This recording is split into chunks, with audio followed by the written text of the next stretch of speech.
शुरुआत करेंगे बुलेटिन की बड़ी खबर के साथ। दिल्ली में कांग्रेस वर्किंग कमेटी की बैठक चल रही है और इस बैठक में मध्य प्रदेश छत्तीसगढ़ के कई कांग्रेस नेता शामिल हैं।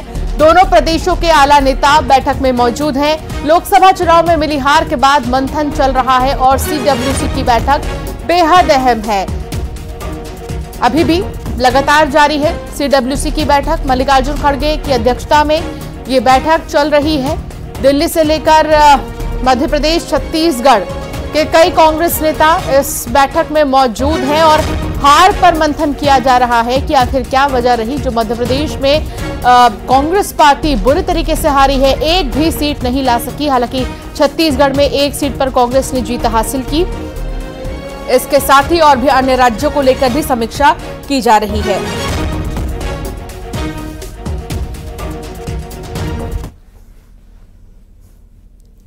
इंदौर से खबर, जहां नगर निगम फर्जी बिल घोटाला मामले में ऑडिट शाखा से जुड़े 2 और अधिकारियों को गिरफ्तार किया गया है। अभय राठौर के संपर्क में 2 अधिकारी गिरफ्तार किए गए।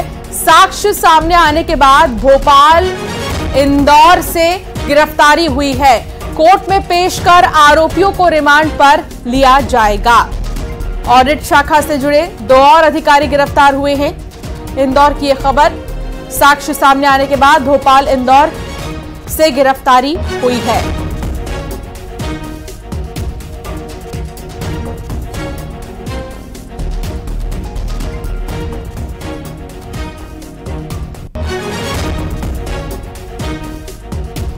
तो इंदौर से बड़ी खबर, जहां इस घोटाले में बड़ी गिरफ्तारी हुई है। मिथिलेश को हमारे संवाददाता साथ जुड़ गए हैं। मिथिलेश, क्या जानकारी मिल रही है इस मामले में?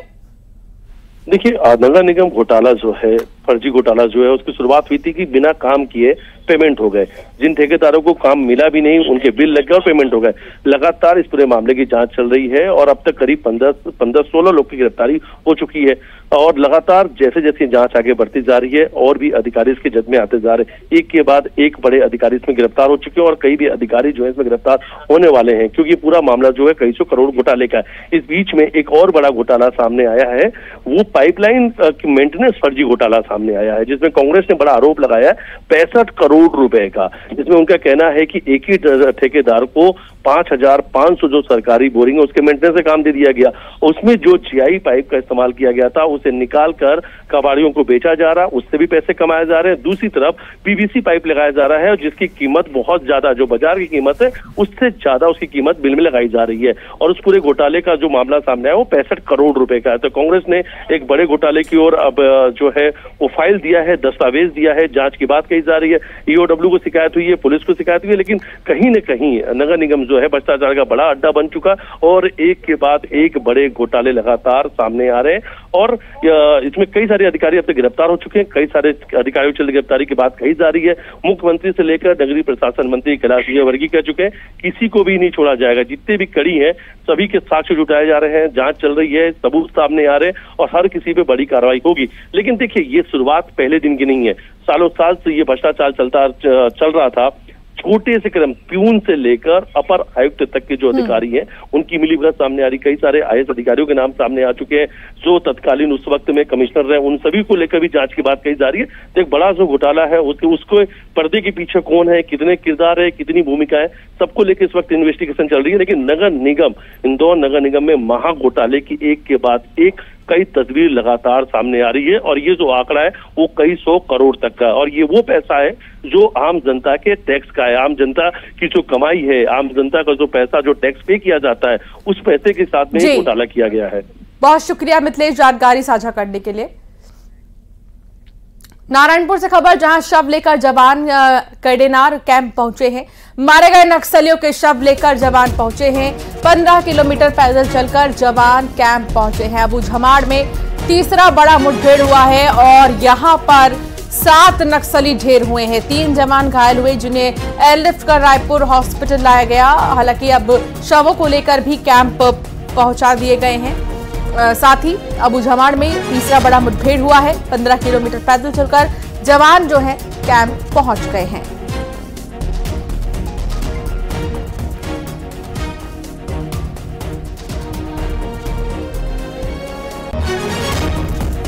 नारायणपुर की खबर, नारायणपुर में शव लेकर जवान कडेनार कैंप पहुंचे हैं।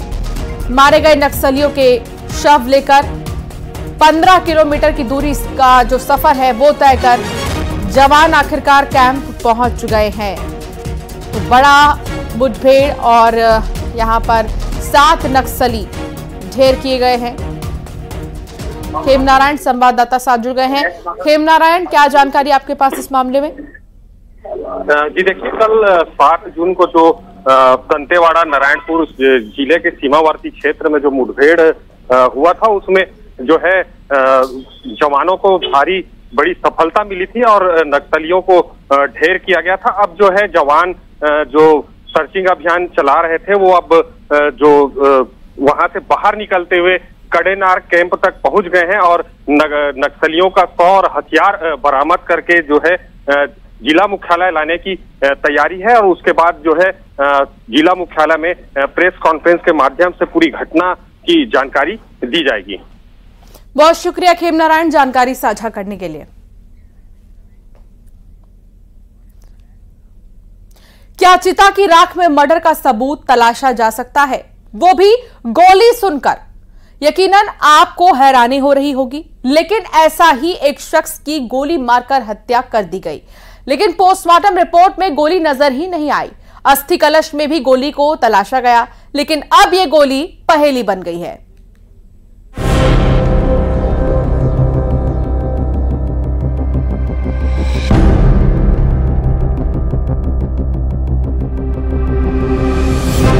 अस्थि कलश में गोली की तलाश, चिता की राख में सुराग की पड़ताल, पोस्टमार्टम रिपोर्ट से भी नहीं खुला राज, कत्ल की हैरान करने वाली वारदात, गोली बनी पहेली, आखिर गोली गई कहां? अब से पहले शायद ही आपने ऐसी तहकीकात देखी होगी। यहाँ चिता की राख में तलाश जारी है, पूरा परिवार कुछ ढूंढने की कोशिश कर रहा है। यहाँ तक कि राख को पानी में भी छाना गया, अस्थि कलश में भी उसे खोजा जा रहा है, जो अब तक न तो डॉक्टर्स को दिखाई दी न ही पुलिस के हाथ आई। ये पूरी कहानी उस सबूत की है जिसका मिलना केस के लिहाज से बेहद जरूरी है। ये तलाश है एक गोली की। पहले समझिए मामला क्या है। रीवा के जवा थाना इलाके के जनकहाई गांव में 4 दिन पहले हत्याकांड हुआ। गोली मारकर राम शिरोमणि केवट की हत्या कर दी गई। ट्रैक्टर ना चलाने की बात पे इनके बीच में मारपीट हुई थी। उसका ड्राइवर है जो आरोपी है मुख्य प्रकरण में, जो आरोपी अनिल पटेल है, उसका ड्राइवर है जो मृतक का लड़का है, और उसने उस दिन ट्रैक्टर चलाने मना किया था और जिसकी वजह से फिर ये विवाद हुआ था। विवाद क्या था ये भी आपको बताते हैं। ट्रैक्टर के मालिक अनिल पटेल को ट्रैक्टर ड्राइवर रामलाल केवट ने ट्रैक्टर चलाने से मना कर दिया। इस बात को लेकर बखेड़ा हुआ। विवाद इतना बढ़ा कि दोनों पक्ष आमने सामने आ गए। विवाद में ड्राइवर रामलाल केवट के पिता राम शिरोमणि को गोली लगने से उनकी मौत हो गई। इधर ट्रैक्टर मालिक अनिल पटेल भी घायल है। दोनों तरफ से मामला दर्ज हुआ है, जिसके बाद विवाद काफी बढ़ गया था और दोनों पक्षों में इसमें मारपीट हुई थी। और जो अनिल पटेल और की तरफ से जो पक्ष था उसकी तरफ से गोली चली थी, जिसमें राम शिरोमणि केवट की मृत्यु हुई थी। और जिसके आधार पर इसमें हमने राम शिरोमणि केवट मृतक के बेटे की तरफ से इसमें हमने FIR इसमें 302 धारा के अंतर्गत कायम किया है। इसमें हमने 2 आरोपियों को अभी गिरफ्तार कर लिया, दिलीप पटेल और पिंकू पटेल को गिरफ्तार कर लिया है। मर्डर के केस में 2 आरोपी तो गिरफ्तार हुए, एक आरोपी अनिल का इलाज जारी है, लेकिन राम शिरोमणि को लगी गोली अब पहेली बन गई है। पोस्टमार्टम रिपोर्ट में गोली नजर नहीं आई और ना ही मिली। अब पुलिस के पास अस्थि कलश की तलाश ही आखिरी उम्मीद थी। कोशिश ये की जाती है कि जब PM होता है तो डॉक्टर उसको एक्सरे अन्य माध्यमों से गोली की पोजीशन पता करके फिर उसको निकालते हैं। लेकिन इसमें इस प्रकरण में क्योंकि संभवतः कहीं डीप है, जिसकी वजह से वो निकाल नहीं पा रहे हैं PM के समय भी, तो अगर परिजन उसकी परमिशन देंगे और अगर जो भी अस्थि होती हैं अगर उसमें छान के भी निकाल सकते हैं, अगर परिजनों की अनुमति होगी तो उसको भी किया जाएगा। मृतक के परिवार की सहमति से अस्थि कलश, चिता की राख में भी उस गोली को ढूंढा गया, लेकिन इस तलाश में भी पुलिस के हाथ खाली रहे। सवाल यह है कि आखिर गोली की यह पहेली कब सुलझेगी? आखिर गोली गई कहां? सतना में शिवेंद्र बघेल के साथ bureau report, news 18 Madhya Pradesh Chhattisgarh. दिलों को ठगने वाली ड्रीम गर्ल जो बस यही कहती, मैं जानू बोल रही हूं। रील नहीं, रियल लाइफ की इस ड्रीम गर्ल नटवरलाल की कहानी आपको भी हैरान कर देगी। साथ ही होंगे रिश्तेदार ठग गैंग। कहीं ऐसे नटवरलाल का अगला शिकार आप तो नहीं? देखिए रिपोर्ट।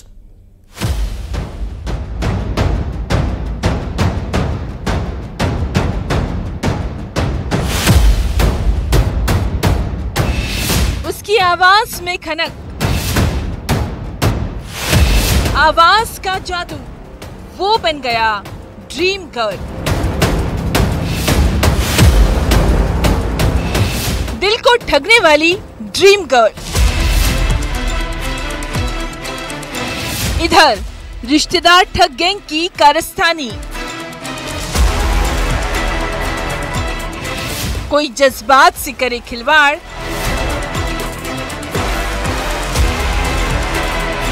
किसी का इमोशनल अत्याचार। ऐसे बहरूपीय नटवरलाल से सावधान। उसकी आवाज सुनकर ही ना जाने कितने लोग दिल हार बैठे, जिसकी तस्वीर ने भी जुआ खेला। यहाँ भी दांव पर दिल लगा बैठे। सोशल मीडिया पर यह फ्रेंडशिप शुरू हुई, बातों का सिलसिला आगे बढ़ा।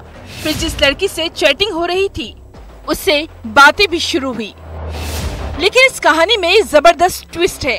प्यार इश्क मोहब्बत के बाद इंस्टाग्राम वाली वही हसीना फरियादी पर शादी का दबाव डालने लगी। अब इसके बाद लड़की के भाई की एंट्री हुई। शायद आपको ये किसी रियल लाइफ की फिल्म की तरह लग रहा होगा। हकीकत में ये है ठगी की ड्रीम गर्ल। दिनांक 4 को पुलिस को एक सूचना प्राप्त हुई है। अमन नामदेव लाल घाटी के हैं, उनके द्वारा सूचना प्राप्त हुई। एक व्यक्ति उनके साथ लड़की की आवाज में इंस्टाग्राम के माध्यम से उनके संपर्क में आया और लड़की की आवाज में बातचीत करता था। उसकी प्रोफाइल पिक्चर भी उस पर लड़की की लगाई गई थी। जब वो बातचीत करता था, लड़की की आवाज में ही उनके बातचीत करता था और धीरे धीरे उस पर शादी का प्रेशर डालने लगे और फिर उसके भाई के माध्यम से उसने अड़ीबाजी करी। उनसे करीब 70,000 रुपये उनके साथ धोखा किया गया है। भोपाल के कोई फिजा थाने में जब ये मामला आया तो पुलिस वाले भी हैरान थे। तफ्तीश शुरू हुई तो कहानी ही बदल गई। दरअसल जो लड़की बनकर बात कर रहा था उसने अपनी पहचान बदली थी। लड़की की फोटो लगाकर नकली आईडी बनाई। आरोपी आशु को फिल्म ड्रीम गर्ल देखकर ये आइडिया आया, लेकिन ड्रीम गर्ल का राज नहीं रहा। अब तक कितने लोगों को ठगा, इसकी तफ्तीश जारी है। ध्यान में आने पर पुलिस द्वारा अपराध पंजीबद्ध किया गया है। अपराध पंजीबद्ध करने के बाद जब ये व्यक्ति की तलाश की गई, शिवानी रघुवंशी के नाम से जो आईडी चलाता था, उसके संबंध में तो फिर मालूम चला कि वो छोटू मेहरा जो कोलार का रहने वाला है वो आया सामने, जिसके माध्यम से जब उससे पूछताछ की गई तो उसके द्वारा ही बताया गया कि वो लड़की की आवाज में ही बात करता था। भोपाल में ड्रीम गर्ल चूना लगा रही थी तो इधर पन्ना में रिश्तेदार ठग गैंग का इमोशनल अत्याचार। शाहनगर थाना इलाके के रहने वाली फरियादी को अचानक कॉल आया। उस पर जो कहा गया उसके बाद उनकी सिट्टी बिट्टी गुम हो गई। फौरन मोटी रकम ठग गैंग के खाते में डाल दी। राजस्थान की रिश्तेदार ठग गैंग थी ये। शाहनगर में एक व्यक्ति के साथ फ्रॉड हुआ था, जिसमें उसे कॉल आया था कि उसकी जो बहन है वो बीमार है, जीजाजी कॉल कर रहे हैं और लगभग 1 लाख रुपए की आवश्यकता है। उसने तत्काल 1 लाख रुपए जो है वो ट्रांसफ़र कर दिए, लेकिन उसके बाद जब बहन को फ़ोन करके पूछा तो पता चला कि बहन बिल्कुल ठीक है। तब उसको एहसास हुआ कि उसके साथ ठगी हुई है। साइबर पुलिस और थाना शाहनगर द्वारा इसमें तत्परता से कार्रवाई करते हुए ज़िला डीग थाना कामा राजस्थान से 2 आरोपियों को गिरफ्तार किया गया है। एक आरोपी को गिरफ्तारी करना शेष है और इनके पास से वो मोबाइल जिससे ये कॉल गया था वो जब्त हुआ है। इसके साथ ही 60,000 रुपये जो है उसकी भी जब्ती बनाई गई है। भोपाल पन्ना में हुई साइबर ठगी आपको चौकन्ना कर रही है। भोपाल में वासु चौरे और पन्ना में संजय तिवारी के साथ bureau report, news 18 Madhya Pradesh Chhattisgarh. ये दो राज्य एक लव स्टोरी की खूनी दास्तां सुना रहे हैं। यूपी में 10 साल पुरानी मोहब्बत और एमपी में ले जाकर किसी का कत्ल। इस कत्ल की मास्टरमाइंड एक महिला है। आखिर मर्डर का लव स्टोरी से कनेक्शन क्या? आखिर कत्ल किसका हुआ, ये आपको दिखाते हैं।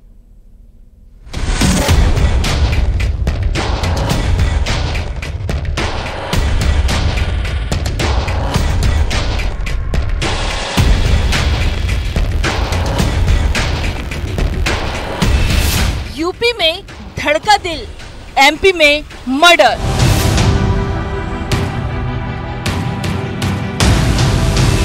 प्रेमी को दी पति के कत्ल की सुपारी।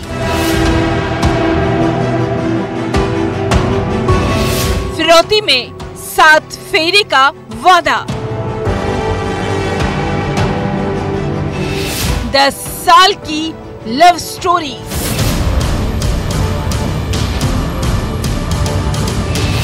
मंदिर घूमने का बहाना, मर्डर का प्लान।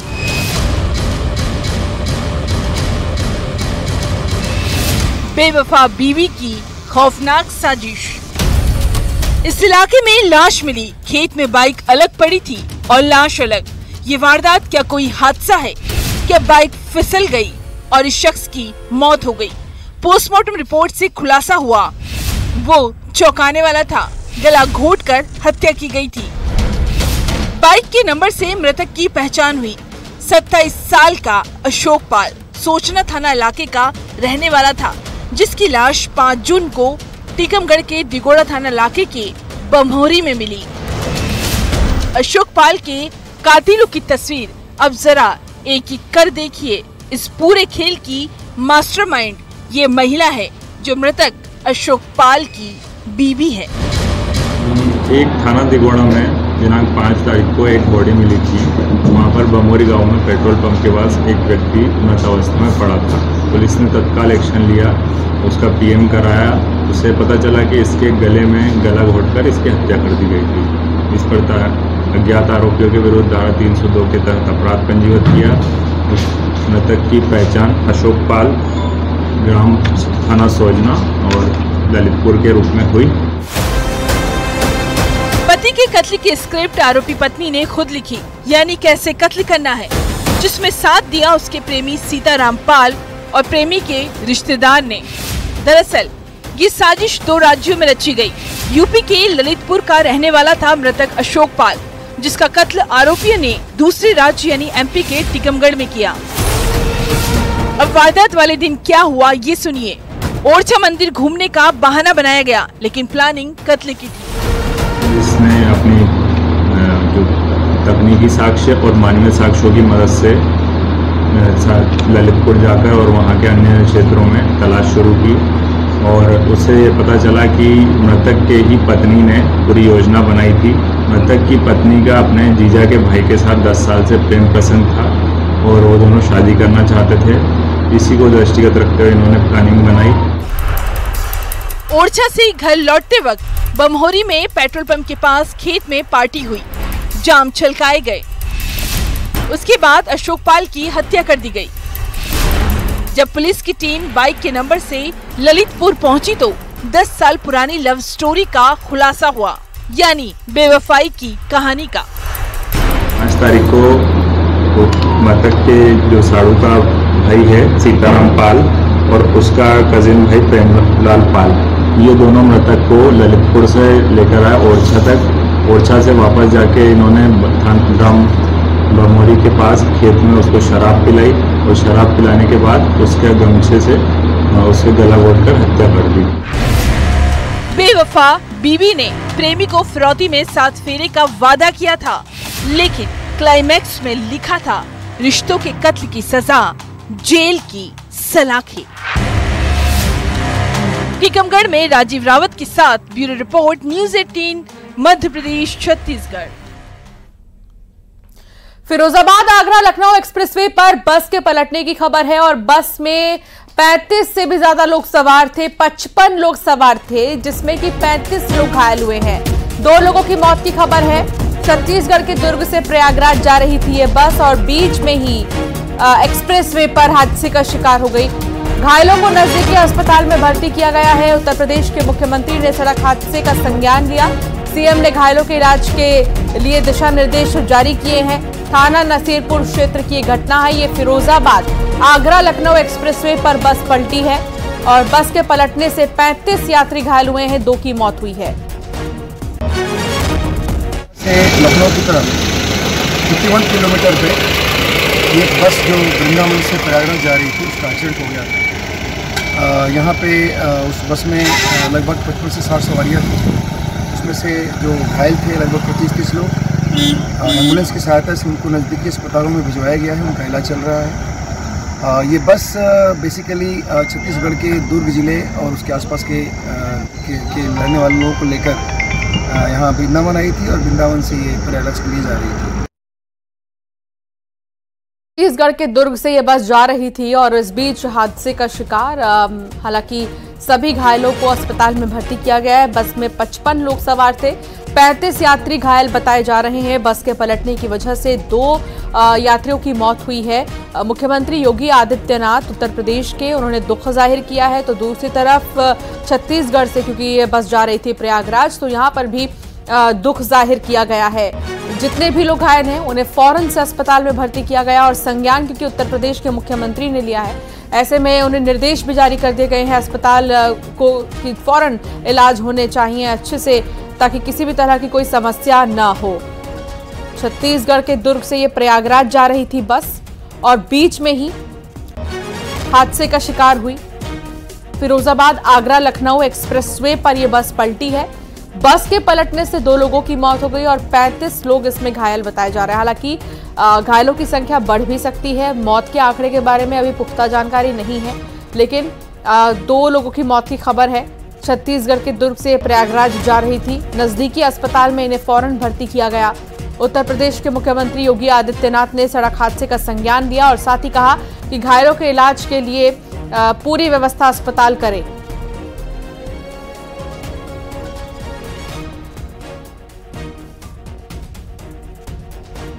देवेंद्र सिंह चौहान संवाददाता साथ जुड़ गए हैं। देवेंद्र, क्या जानकारी मिल रही है? क्या आंकड़ा बढ़ भी सकता है घायलों का?